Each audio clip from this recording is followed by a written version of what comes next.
Once upon a time, there were three little pigs, each with their own quirks and ideas about how to live. They lived in peaceful isolation, until the day Elder Wolf, a relentless and fervent Mormon missionary, came to save their souls.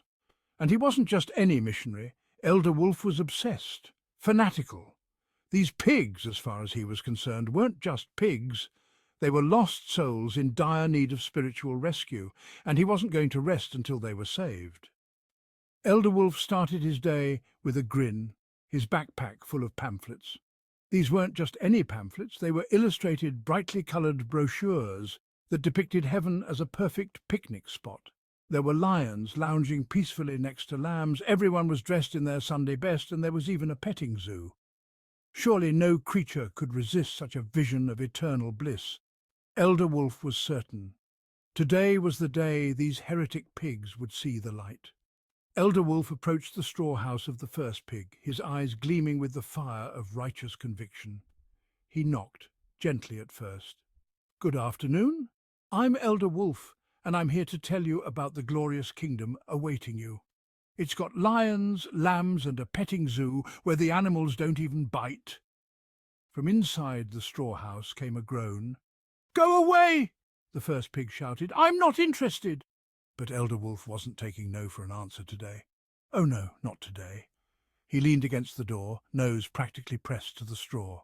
"Do you really want to spend eternity missing out on picnics with lions? You could be there, petting a lion.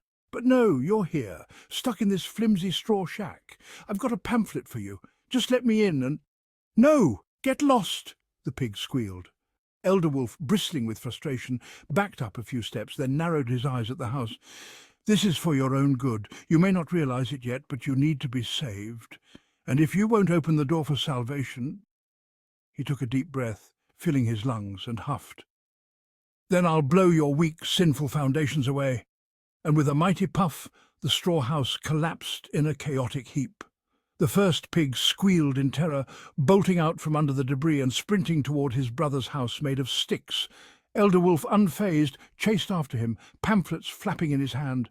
"Come back! You can still pet the lions! I'll save you, even if it is the last thing I do!" The first pig crashed through the door of his brother's stick house, panting and wheezing. "He blew down my house," he shrieked, "and he's got pamphlets!" The second pig, halfway through reading a magazine, raised an eyebrow. "Not him again. Didn't you tell him you weren't interested?" Before they could come up with a plan, Elder Wolf's voice rang out from outside the stick house, loud and zealous. "Brothers, pigs of little faith, I see you're hiding in there, but your sticks won't save you from eternal damnation. Let me in, and I'll lead you to the eternal picnic of joy." The second pig rolled his eyes and shouted back, "I'm Jewish! I don't need your picnic!" Elder Wolf's jaw dropped in disbelief. "Jewish? You can't be Jewish. You're a pig. Pigs aren't kosher." The pig smirked and folded his arms. "Oh, says who? I just found a Torah in my backyard yesterday, and it clearly says pigs can be kosher. It's right in there. You must have missed the fine print." "Fine print?" Elder Wolf howled, pacing angrily in front of the straw house. "Pigs are never kosher, not in any Torah I know of. You're a walking contradiction." The pig leaned out his window, casually waving a hoof. "Well, according to my backyard Torah, it says we're all good, so no picnic for me, thanks. You're barking up the wrong tree, pal, so please fuck off." The pigs huddled in a corner, hoping he'd give up, but Elder Wolf was beyond persistent.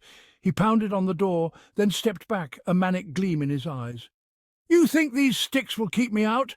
Heresy has weak walls, my friends. If I have to save you by force—" He took another deep breath and huffed and puffed, and with a great gust of righteous wind he blew the stick house to pieces. The pigs squealed in terror, running for the last refuge, their brother's brick house. But Elder Wolf was relentless, chasing after them like a fanatic zealot with a vision. "You can run, but you can't escape salvation. You'll thank me when you're sitting in that picnic paradise, petting zoo included." The two pigs slammed the door of the brick house behind them, gasping for breath. Their brother, the third pig, wasn't amused. "You led him here, didn't you?" the third pig muttered, already boarding up the windows. "I told you we should have built fortified bunkers, but no, you wanted sticks and straw." "I didn't think he'd blow our houses down," the first pig squealed. "Well, he did. the second pig said, throwing his hooves up. "And now he's trying to get us to pet lions or something." Outside, Elder Wolf stood in front of the brick house, pacing, his fanaticism reaching new heights. "You think these bricks can keep me out? Bricks are just a metaphor for your stubbornness, but don't worry, I've got a way in." He looked up at the chimney, a crazed smile creeping across his face. "If you won't open the door to salvation, I'll bring salvation down your chimney." Elder Wolf grabbed a handful of pamphlets and began stuffing them into the chimney, one by one, his voice echoing through the bricks. "Heaven is a picnic, and I will get you there. You'll be in your Sunday clothes, sipping lemonade with the lions." The pigs watched in horror as the pamphlets began fluttering down the chimney, some even catching fire in the hearth below. The third pig rolled his eyes. "He's really lost it this time." "Do something!" the first pig squealed, running in circles. "He's stuffing the chimney with pamphlets." Finally, Elder Wolf climbed to the top of the house, dangling precariously over the chimney. "You'll burn in hell if you don't listen," he shouted. "But before that, here's one last pamphlet. Just read it, and you'll understand."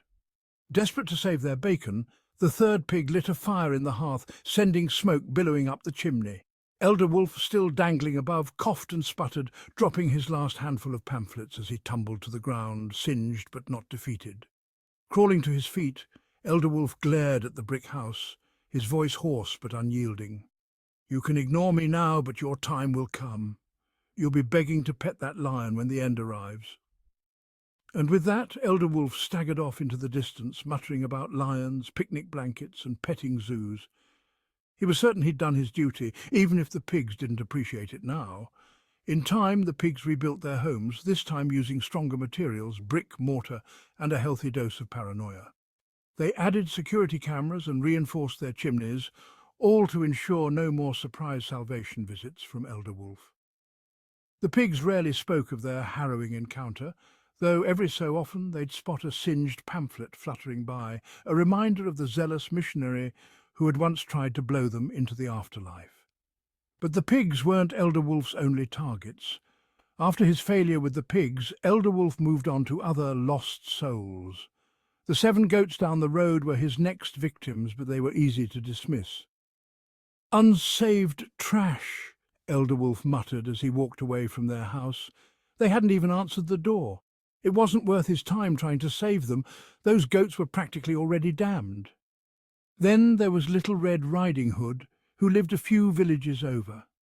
Elder Wolf had tried to bring her the light, but she was too distracted by her stoner grandma, who always seemed to be in some philosophical haze. The last time Elder Wolf visited, Grandma had sat him down, looked him in the eye, and asked, "Can God create a stone so heavy even he can't lift it?" Then, without missing a beat, she added, "Chuck Norris could, though." Elder Wolf had left that house confused and frustrated.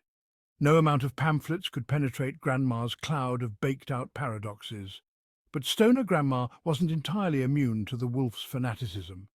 She had, in one moment of cannabis-induced clarity, convinced Elder Wolf to save the planet instead of chasing pigs. She'd told him that if he really wanted to make a difference, he should use his mighty huffing and puffing to power wind turbines.